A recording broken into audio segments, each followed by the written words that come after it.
Nomination റൗണ്ടിൽ അനുമോൾ ആദിലയെ പറ്റി ഒരു കാര്യം പറഞ്ഞിട്ടുണ്ടായിരുന്നു. ആദിലെ അക്ബറിനെയാണ് നോമിനേറ്റ് ചെയ്തിട്ടുള്ളത് അനുമോൾ. നോമിനേഷൻ കഴിഞ്ഞു, 13 പേര് നോമിനേഷനിൽ വന്നിട്ടുണ്ടെന്നാണ് അറിഞ്ഞിട്ടുള്ളത്. പക്ഷെ ഇതിനകത്ത് എനിക്ക് പറയാനുള്ളത് എന്തെന്ന് പറഞ്ഞു കഴിഞ്ഞാൽ, നമ്മുടെ ആദിലയെ പറ്റി അപ്പോഴത്തന്നെ ഒരു കൺഫ്യൂഷൻ തോന്നിയിരുന്നു. എന്താണ് ആദില അങ്ങനെ ഒരു തടുമാറ്റം, പെട്ടെന്ന് തന്നെ ഒരു മാറ്റം അവൾക്കുണ്ടായത് എങ്ങനെയാണെന്നൊരു സംശയം ഉണ്ടായിരുന്നു. ഇത്രയധികം ഒന്നിച്ച് നിന്ന കൂട്ടുകാരികൾ പെട്ടെന്ന് അങ്ങനെ ഒരു ഡിസിഷൻ എടുക്കുന്നു. അതുമാത്രമല്ല, മോഹൻലാൽ വന്നപ്പോൾ കൊണ്ടങ്ങ് പ്ലേറ്റ് തിരിച്ചിട്ട് അനുമോളെ മാത്രം അങ്ങോട്ട് ഇട്ടുകൊടുക്കുന്നൊരു രീതിയാണ് കണ്ടത്. അതെന്തായിരിക്കും അങ്ങനെയെന്നൊരു കൺഫ്യൂഷൻ ഉണ്ടായിരുന്നു കേട്ടോ. പക്ഷേ ഇപ്പോഴാണ് ഏകദേശം പിക്ചർ ക്ലിയർ ആയത്. അനുമോൾ ഇത് ഓപ്പൺ അപ്പ് ചെയ്തപ്പോൾ സംശയം എനിക്ക് അന്നും ഉണ്ടായിരുന്നു. നിങ്ങൾക്ക് ഈ ഒരു കമ്മ്യൂണിറ്റിയെ പറ്റിയുള്ള നിങ്ങളുടെ അഭിപ്രായം എന്താണെന്ന് ഇവരൊക്കെ ചോദിക്കുന്നുണ്ട് അനുമോളുടെ അടുത്ത്. അപ്പോൾ അനുമോൾ അതിനെപ്പറ്റി ഓപ്പൺ ആയിട്ടൊന്നും പറഞ്ഞിട്ടില്ല. ബേസിക്കലി എല്ലാവർക്കും ഇപ്പം ഇതൊക്കെ അംഗീകരിക്കാൻ ബുദ്ധിമുട്ടുണ്ടായിരിക്കും. എല്ലാവരും ഇത് അംഗീകരിക്കണമെന്ന് നിർബന്ധം പിടിക്കരുത്. നമുക്കിത് ഉൾക്കൊള്ളാൻ ബുദ്ധിമുട്ടുള്ളതിൻ്റെ കാരണം നമുക്ക് ചുറ്റുമുള്ളവരാരെയും നമ്മളിങ്ങനെ ഒരു രീതിയിൽ കണ്ടിട്ടില്ല.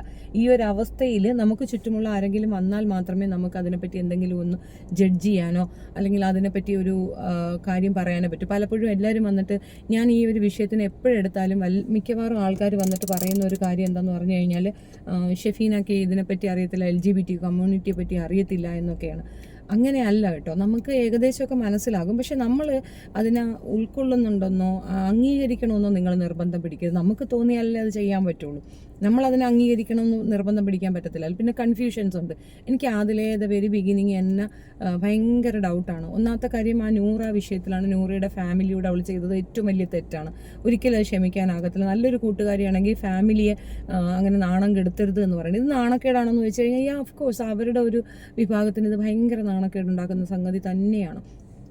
ഇപ്പോൾ അനുമോൾ പറഞ്ഞൊരു കാര്യം അനുമോൾക്ക് തോന്നിയ സംശയമാണ്. അത് സംശയമല്ലാതായിരിക്കും കറക്റ്റ്. അല്ലാതെ മറ്റൊരു റീസൺ ഇല്ല ആദിലേക്ക് അനുമോളോട് ദേഷ്യം വരാം.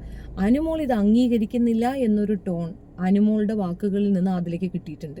അതായത് ആദില പലപ്പോഴും ചോദിക്കുന്നുണ്ട്, നിങ്ങൾ ഇത് അംഗീകരിക്കുന്നുണ്ടോ, നിങ്ങൾ ഈ കമ്മ്യൂണിറ്റി അംഗീകരിക്കുന്നുണ്ടോ, ഭയങ്കര ഈഗറായിട്ട് ചോദിക്കുന്നുണ്ട്. അപ്പോൾ ആ ഈഗറില്ലാത്തൊരു അഗ്രസീവ്നെസ് ഒളിച്ചിരിക്കുന്നത് കൊണ്ടായിരിക്കാം അനുമോൾ ഞാൻ പുറത്തിറങ്ങി പറയാം, എനിക്കതിവിടെ പറയാൻ താല്പര്യമെന്ന്. അനുമോൾ വിജിലൻ്റ് ആണ്. കാരണം ഇത് കിട്ടുന്നത് ആരുടെ കയ്യിലാണെന്നും ഇത് ഏത് രീതിയിൽ വരുമെന്നുള്ള നല്ല ബോധമുള്ളത് കൊണ്ട് തന്നെ അവൾ വളരെ സൗമ്യമായിട്ട് പറഞ്ഞ് നമുക്കിത് പുറത്തിറങ്ങി സംസാരിക്കാം, ഇവിടെ വെച്ച് വേണ്ട എന്ന് പറയുമ്പോൾ അത് കറക്റ്റായിട്ടുള്ളൊരു ഒഴിഞ്ഞു മാറലാണ്.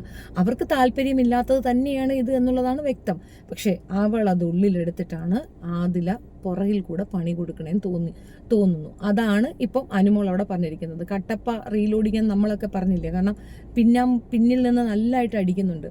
എന്നാൽ ഒരു പക്ഷേ അനുമോൾ ഇത് അംഗീകരിക്കുന്നുണ്ടാവാം. അവിടെ അത് പറയാൻ അവൾക്ക് ബുദ്ധിമുട്ടായിരിക്കാം. അത് മനസ്സിലാക്കാതെ അവളെ അങ്ങോട്ട് ക്രൂശിക്കുകയാണ് ആദില ചെയ്യുന്നതെന്ന് എനിക്ക് തോന്നിയത്. ആദില തെറ്റാണ്, മിസ്റ്റേക്കാണ്, ചെയ്യരുത്. അത് ആര് പറഞ്ഞു കൊടുക്കുമെന്ന് അറിയത്തില്ല. ആദില പുറത്തു പോകാനാണ് ചാൻസ്.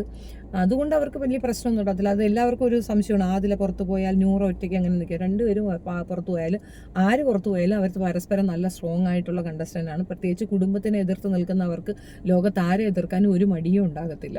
അതാണ് വാസ്തവം. അപ്പോൾ ഈ ഒരു വിഷയത്തിൽ എനിക്കും ഉണ്ടായിരുന്ന ഒരു കൺഫ്യൂഷനാണ് ഇന്ന് നോമിനേഷൻ റൗണ്ടിൽ അനുമോൾ പറഞ്ഞു തീർത്തത്. അനുമോൾക്കും ആ ഡൗട്ടുണ്ട്.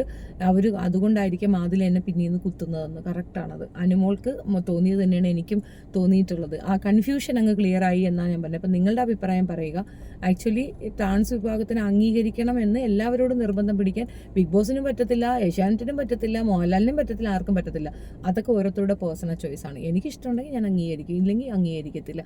ഞാൻ അംഗീകരിച്ചില്ല എന്നും പറഞ്ഞുകൊണ്ട് അവർക്കൊരു നഷ്ടവും വരാനില്ല. സോ ഓൾ ടുഗദർ നമ്മളുടെ താല്പര്യത്തിനനുസരിച്ചിട്ടാണ്. നമുക്ക് ഇഷ്ടമുണ്ടെങ്കിൽ നമ്മൾ അക്സെപ്റ്റ് ചെയ്യും, ഇല്ലെങ്കിൽ നമ്മൾ മാറി നിൽക്കും. അത്രയേ ഉള്ളൂ. അതിനെ റിവെഞ്ച് എടുക്കേണ്ട കാര്യമൊന്നുമില്ല. അപ്പോൾ അവർ തന്നെ ഒരു പ്രാവശ്യം കരഞ്ഞുകൊണ്ട് പറയുന്നുണ്ടായിരുന്നു, നമ്മളെ ആരും അംഗീകരിക്കുന്നില്ല, നമ്മളോടത്ത് എല്ലാവർക്കും ദേഷ്യമാണ്. അക്ബറിൻ്റെ ഉമ്മ പറഞ്ഞ സമയത്ത് അതാണ് ഞാൻ പറഞ്ഞത്.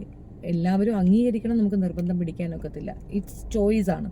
നമുക്ക് താല്പര്യമുണ്ടെങ്കിൽ അംഗീകരിക്കും, ഒരു വ്യക്തി എന്ന നിലയിൽ ഓക്കെ. പക്ഷെ അവരുടെ ഈ ഒരു സിസ്റ്റം ഞാനും ഉൾക്കൊള്ളുന്ന വ്യക്തിയല്ല. എനിക്ക് ഈ പെണ്ണ് അത് ചെയ്തതിനോട് എനിക്ക് തീർത്തും യോജിപ്പില്ല.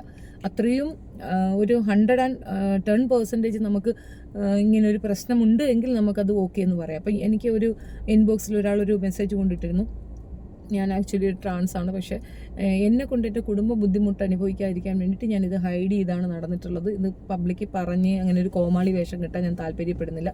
എന്നെ കൊണ്ട് എൻ്റെ കുടുംബത്തിനോ ചുറ്റുമുള്ളവർക്കോ ഒരു ബുദ്ധിമുട്ടുണ്ടാകാതിരിക്കാൻ ഞാൻ നന്നായിട്ട് കെയർ ചെയ്തിട്ടുണ്ടോ എന്ന് പറയുന്നുണ്ട്. ഞാൻ അങ്ങനെ ചിന്തിക്കുന്ന ഒരു വ്യക്തിയാണ്. എനിക്ക് അങ്ങനെ കേൾക്കാനാണ് ഇഷ്ടം. എന്ന് വെച്ചാൽ ഞാൻ പറയല്ലോ, ഇപ്പോൾ ഒരാളുടെ ജീവിതം കൊണ്ട് 100 പേർക്ക് പ്രോബ്ലം ഉണ്ടാകുന്നതും ഒരാളുടെ ജീവിതം കൊണ്ട് 100 പേർക്ക് ബെനിഫിറ്റ് ഉണ്ടാകുന്നതും വെച്ച് നോക്കുകയാണെങ്കിൽ ഞാൻ രണ്ടാമത്തതായിരിക്കും ചൂസ് ചെയ്യുക എന്നുള്ളത് വ്യക്തം. നിങ്ങളുടെ അഭിപ്രായം കമൻറ്റിൽ പറയുക. വീഡിയോ ഇഷ്ടപ്പെടുകയാണെങ്കിൽ ലൈക്ക് ചെയ്യണം, ഷെയർ ചെയ്യണം, and subscribe my channel. Thank you.